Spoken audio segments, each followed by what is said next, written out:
加州係人口同埋經濟最大嘅州，曾經係名副其實嘅國家脈搏嘅一個指標。加州為到大眾睇啲咩電影、買啲咩小玩意，以及係大眾揸啲咩車咧，都設定咗一個生活方式嘅趨勢。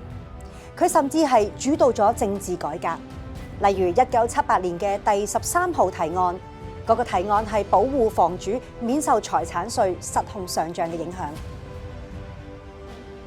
加州曾經係一個真正嘅中間派州份，出產過偉大嘅保守派州長同埋總統，例如列根。我諗佢應該係現代最受尊敬嘅總統啦。但喺過去20年入邊，加州已經變成咗一個深藍嘅州，亦實行咗一啲非常極端嘅極左派政策。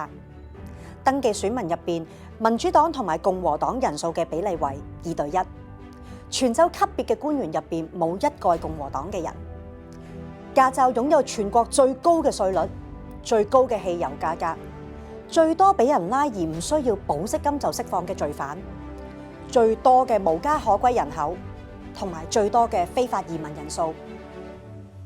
拜加州前檢察官，即係我哋現任副總統何錦麗 （Kamala Harris） 所賜，加州發明咗一個令人難以理解嘅想法，即係950蚊以下嘅盜竊或者搶劫唔算犯罪。雖然有230億嘅赤字，加州仍然用稅收嚟支付墮胎同埋變性手術，包括嚟自其他州嘅未成年兒童。加州係咪已經陷入咗一黨專政？而家或者出現咗一線希望嘅跡象。過去6個月，共和黨增加咗46000名登記選民，而民主黨就失去咗3萬名嘅登記選民。大眾係咪終於意識到由民主黨牢牢控制嘅州政府所執行嘅政策係失敗嘅呢？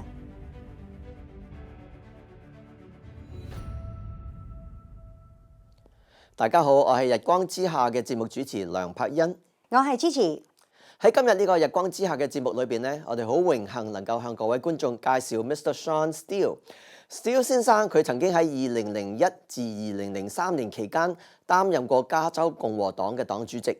如今佢仍然係共和黨全國委員會嘅委員。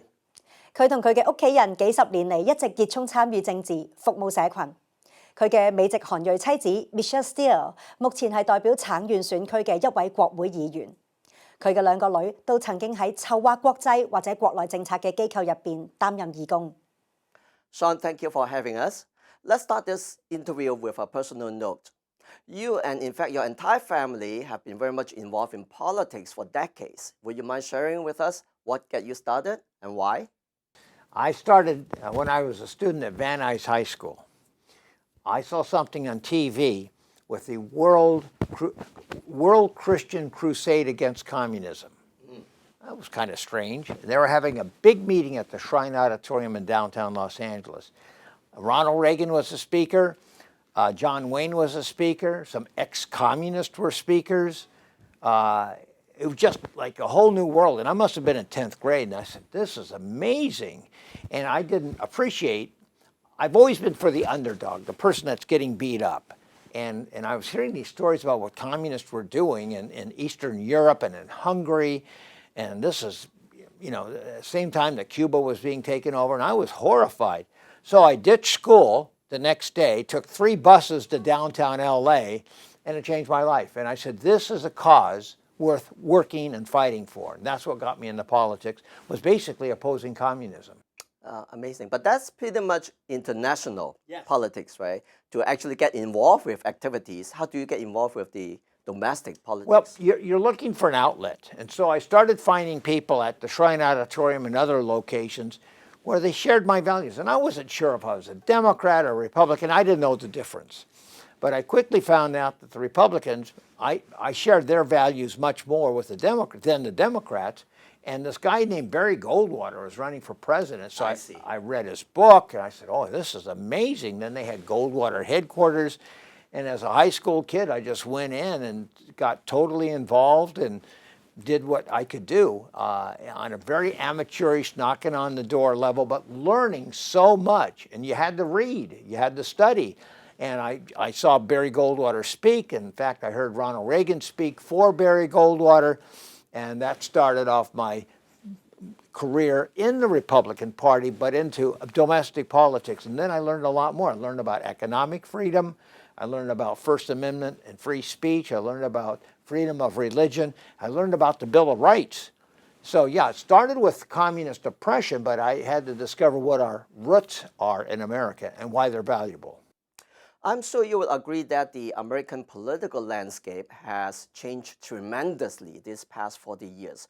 40 years ago, the two major parties would at least offer different, maybe slightly different solutions in support of the same goals, or at least to maintain the same American values.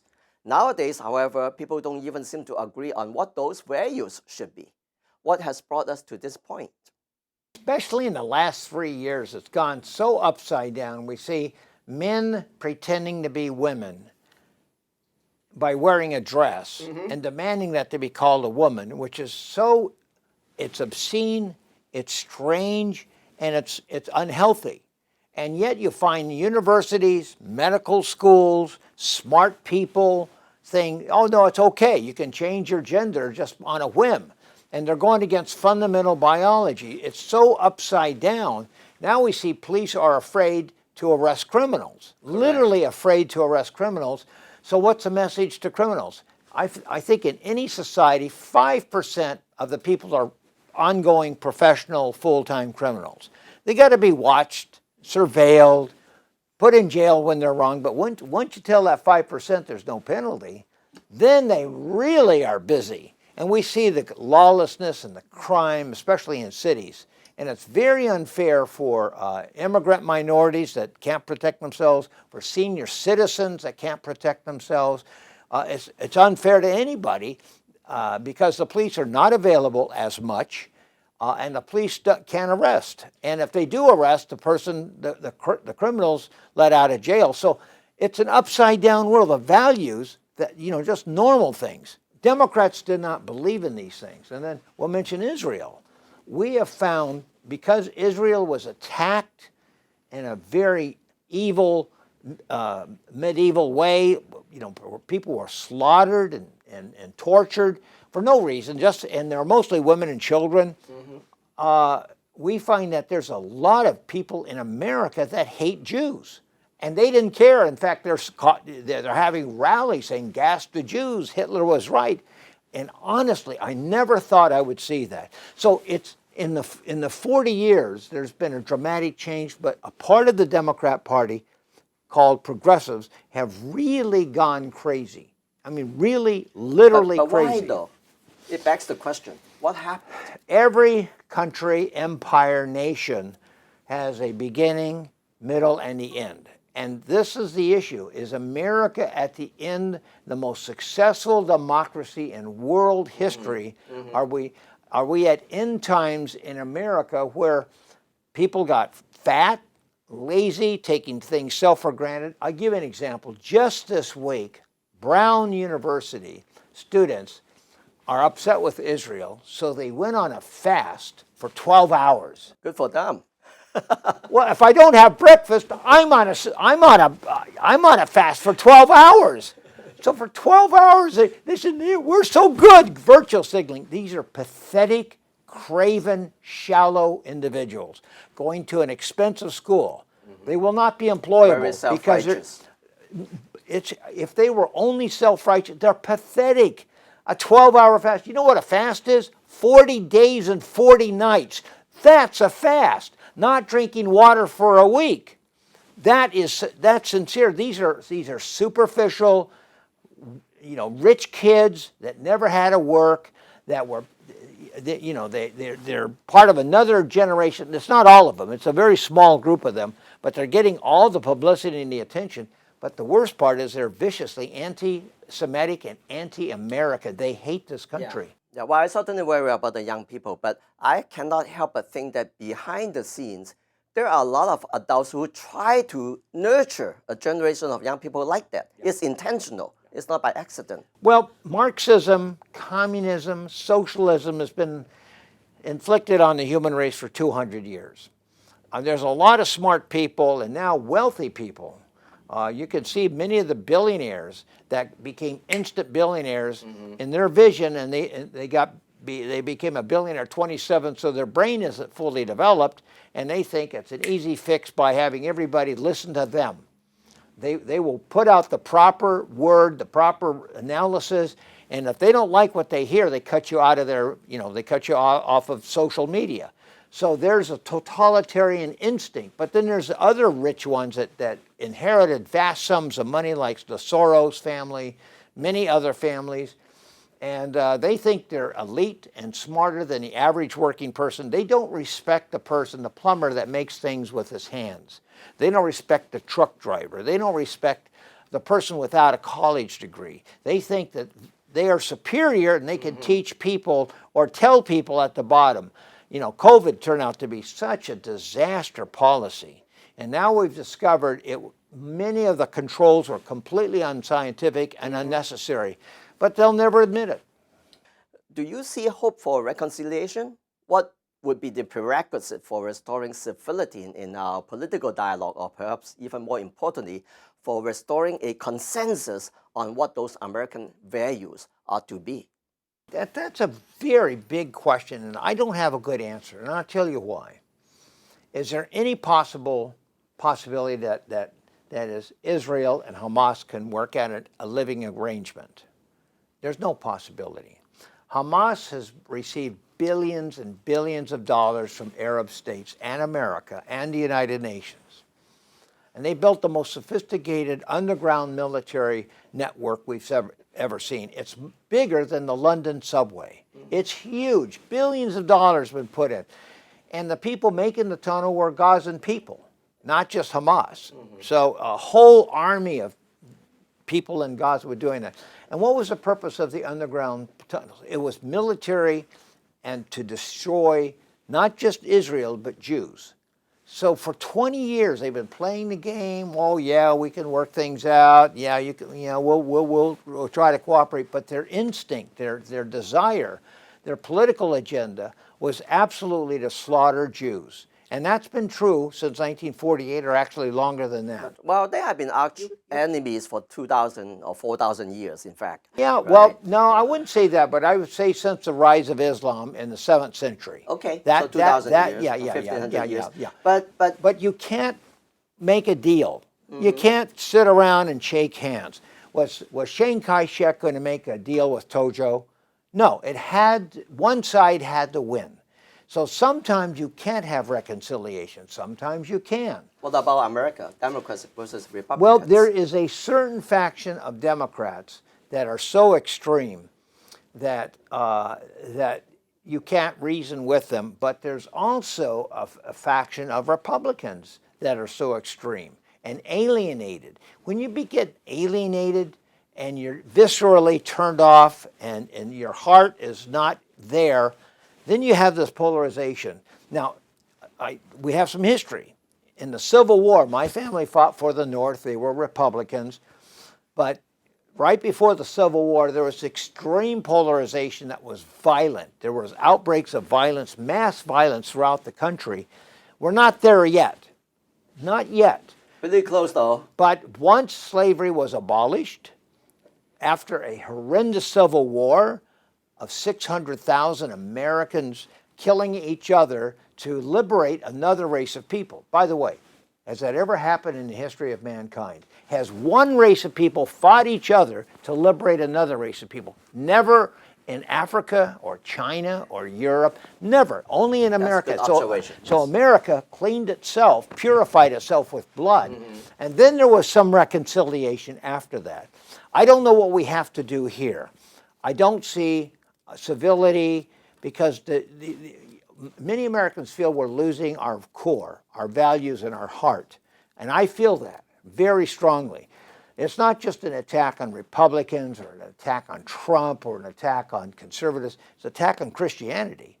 There's people that really want to see Christianity taken away and removed. And these are serious personal views. So we're seeing as kind of a movement.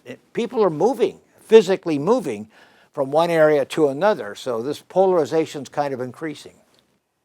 喺我哋進入採訪嘅第二部分之前呢，其實我自己一直對美國嘅特殊民主形式咧覺得好好奇啊，因為我哋有一個所謂嘅兩黨制度。咁啊 ，Eric，你可唔可以解釋咧，究竟呢一個係乜嘢嘅制度呢？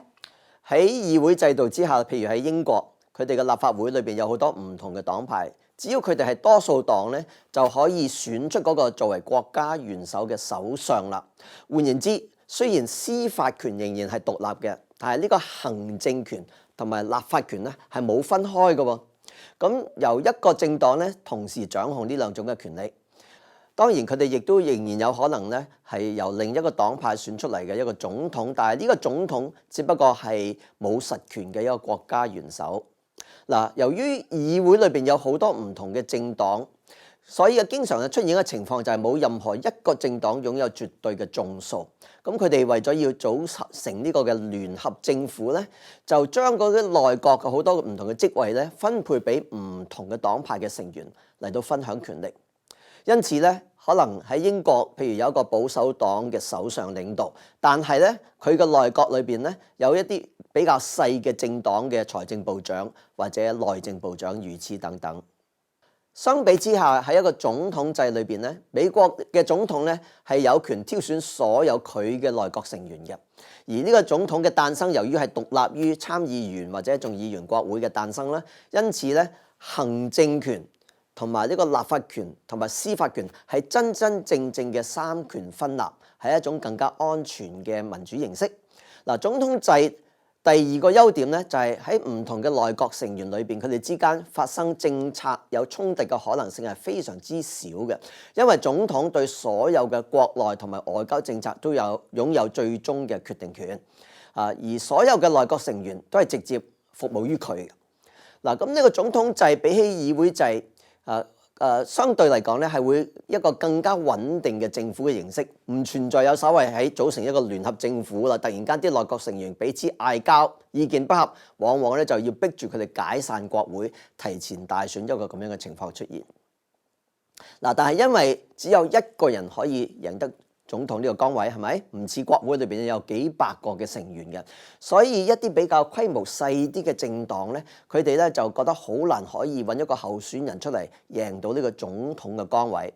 佢哋權衡之下咧，就發覺佢哋倒不如咧係運作於兩個最大嘅黨派裏邊，希望咧能夠係影響到呢兩個最大嘅黨派嘅政綱，更加能夠有效發揮佢哋嘅影響力。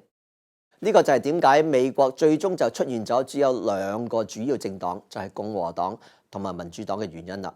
嗱，所以兩黨制咧唔係因為有人特登嘅去壓制其他細嘅黨派，只不過係由於呢個選舉嘅互動咧，慢慢演變出只有兩個大嘅政黨。過去200幾年嚟，兩黨制一直能夠好好嘅為美國服務。咁我就明白晒啦。其實的確，只要全美國國民對立國價值觀有普遍嘅共識，兩黨制度將會好好咁繼續運作。但係問題係，由於每個黨嘅政綱都被一小撮嘅核心群體控制住，如果呢啲唔同嘅核心群體根本係冇共同嘅價值觀，兩黨制度嘅兩極化將會逐漸破壞兩黨制度嘅可行性。因為一方會將另一方視為不共戴天嘅敵人，某一黨一旦掌權，可能就會尋求改變規則，並且徹底咁毀滅對方。最近呢，我哋目睹聯邦政府同埋司法部門係被武器化，呢一個就係一個極其危險嘅信號。Well, let's talk about our own great state of California. Yes. For all practical purposes, California has become a one-party state. Yes. How did it evolve to become like this? Well, it's fairly recent. California was a reliable Republican state until about 1972. 72, let me make that better. Until 1988 when George Bush carried California. So George Bush carried California, 80, 84, 88. Yeah. Mm-hmm. And that was it. Now, the Democrats have always been strong in the legislature, but when they captured the governorship in 1996, they had all three. They had the Senate, they had the House, the Assembly, and the governorship. we started seeing incredibly bad economic policies taking place, just pure economy. And what are the resulting effects of this one-party rule? The schools started deteriorating. The houses were limited because you can't build a house in California unless you can sell it for $1 million, because we have requirements that have to make the house energy sufficient, and they don't allow you to build houses anywhere. 80% of California, you can't build a house. It's a park, it's a conservation zone, it's a no-growth area, they have laws, and so we stopped growing. What happened is that we've seen the greatest mass migration of people leaving California in American history. Millions, over 5 million people have left California since 1996, according to Joel Kotkin, who's a demographer from Chapman University.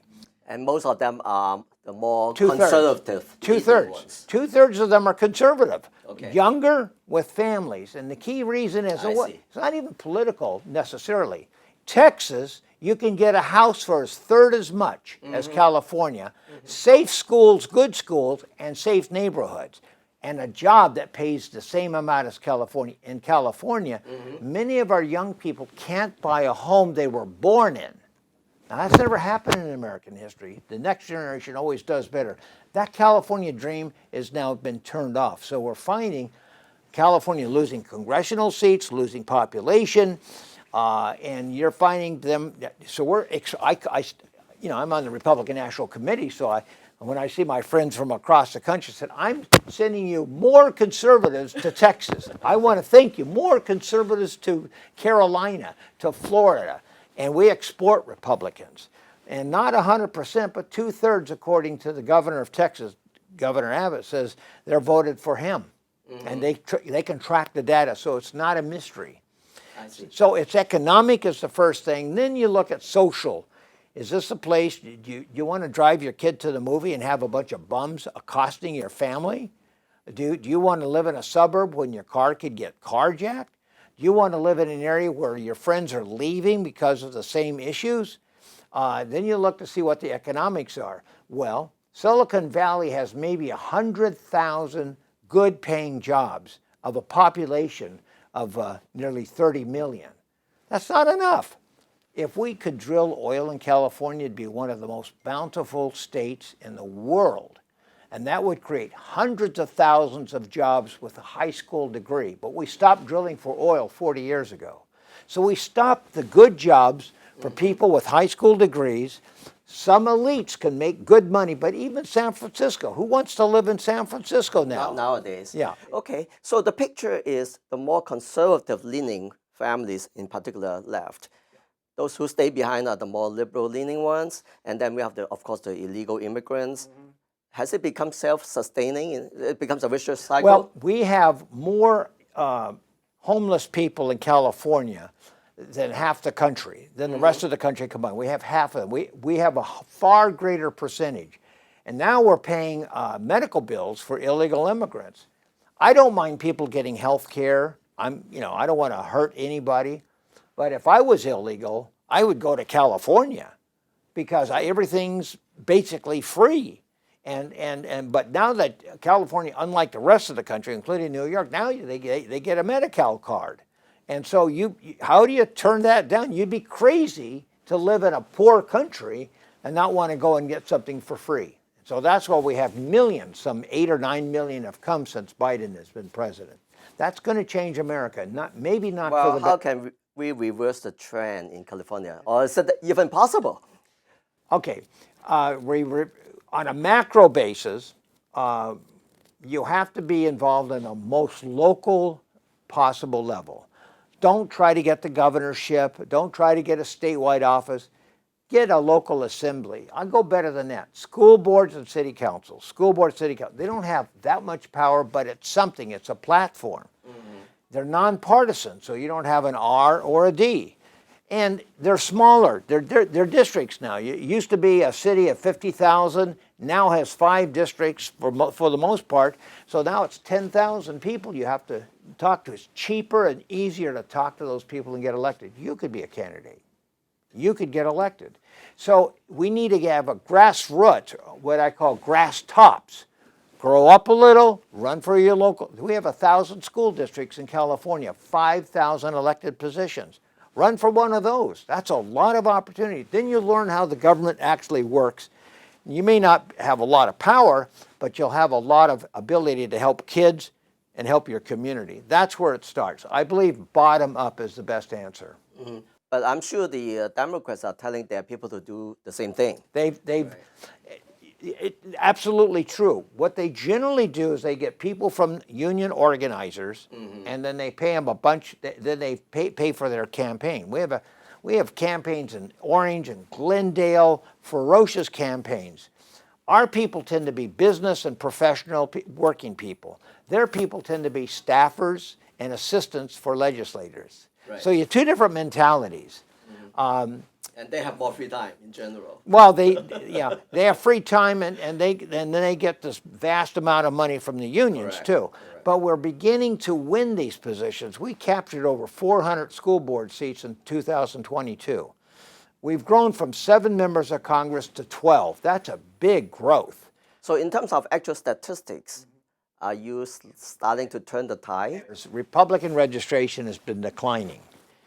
Republicans registered to vote, and Democrats have been escalating, right? So as more Republicans leave, they register in Florida. They register in Arizona. So I lose them net. For the first time in 20 years since the Bush administration, we have now evened up, and we have in the last 6 months, and I don't know if it's Biden or Trump or maybe the economy, but the Republicans are now out-registering Democrats. Now, I don't know how long, but that's a statistical fact. In my wife's district, in northwest Orange County, we have registered 2,000 more Republicans from Fullerton to Fountain Valley than the Democrats have.